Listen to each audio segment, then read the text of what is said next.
you're not tired because you're lazy. You're tired because you're carrying everything. I'll give you an out. Like, you don't even have to be carrying everything. You just have to be thinking about it. Now, I get it. You're immediately being like, of course I have to think about everything. Like, I'm the boss here. This is my business. And I would agree with you that you do have to think about everything, but not every day.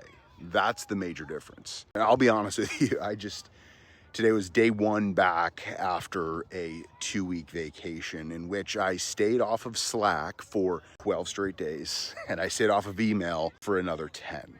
So this morning, it was really easy for me to identify the things that I comfortably wanted to slip back into, the habits that I was thinking like, oh, let me check in on that. Let me follow up on that. It was just abundantly obvious because for 2 weeks, I didn't have to focus on those details.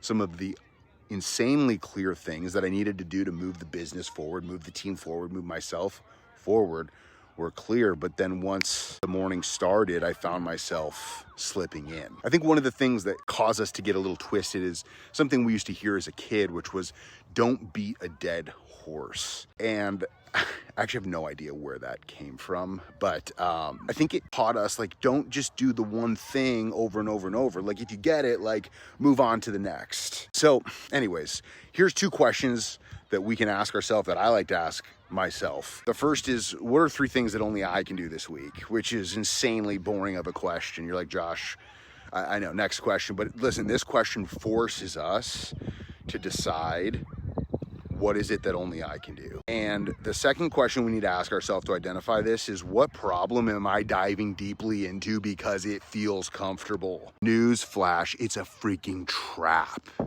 Listen, this thing that we think is a big problem that we want to dive into, it's not because it's strategic, it's because it's familiar.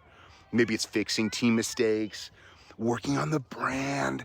I'm gonna update the website. I'm just gonna run. No, it feels productive because we're in control.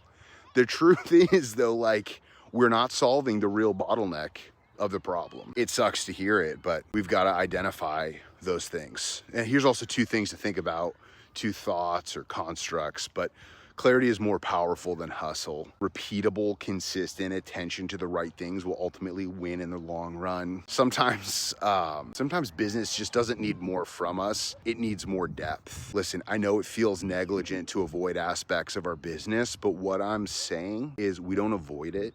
We just ignore it until the time is appropriate. If you and I got dropped off in the middle of Cambodia, there would be some things that would be abundantly clear. Some sort of financial resource, some sort of communication, some sort of food and water. Everything else would be off the table. The next timepiece we want off the table. The next car, like whatever. I think you get the point. When we find those things that are just abundantly crystal clear, all of a sudden we find our energy. We might be exhausted from the day, but we are getting a macro level return when we're doing the right things.